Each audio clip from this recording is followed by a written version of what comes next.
ನಿನಗೆ ಪ್ರಸಾದವು ಶರಮುಖೇನವಾಗಿಯೇ ಪ್ರದಾನಿಸಲ್ಪಡಬೇಕು. ಅರ್ಪಣೆ ನಮಗೆ ಮೋಕ್ಷ ಸಂಗ್ರಾಮ ಹೊರತಾಗಿ ಬೇರೆ ಅನ್ಯ ಮಾರ್ಗವಿಲ್ಲ. ಹೌದೇ ಹೌದು. ಆದ್ದರಿಂದ ಹಾಗಾಗಿ ಪ್ರಸಾದ ಕೊಡಬೇಕು ಅಂತಾದ್ರೆ ಸ್ವೀಕರಿಸುವುದಕ್ಕೆ ಧನುರ್ಬಾಣ ಪಾಣಿಯಾಗಿ ಸಿದ್ಧನಾಗಿದ್ದೇನೆ.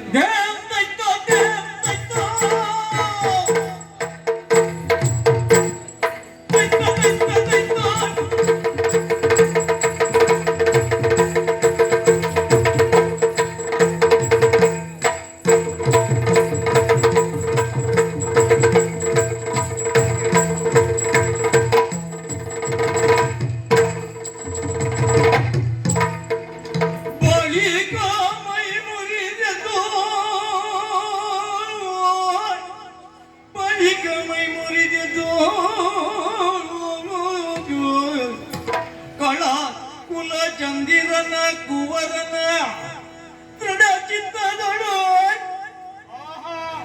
ಕಳಕುಲ ಚಂದಿರನ ದೃಢ ಚಿತ್ತದಳು ಜಡರುವನ ಪದಯುಗವನ ನೆಯುತ ಜಡರುವನ ಪದಯುಗವನ ನೆಯುತ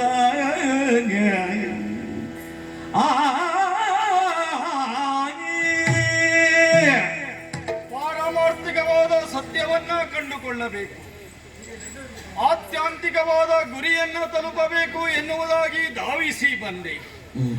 ರಣಕ್ಷೇತ್ರದಲ್ಲಿ ಘೋರವಾದಂತಹ ಹೋರಾಟವನ್ನ ಮುಂದುವರಿಸಿದೆ.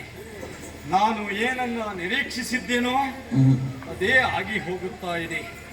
ನನ್ನ ಮುಂದೆ ಇರುವಂತಹ ದೇವತಾ ಪುರುಷರು ಇವರೆಂಬುದನ್ನು ಅರ್ಥವಿಸಿಕೊಂಡು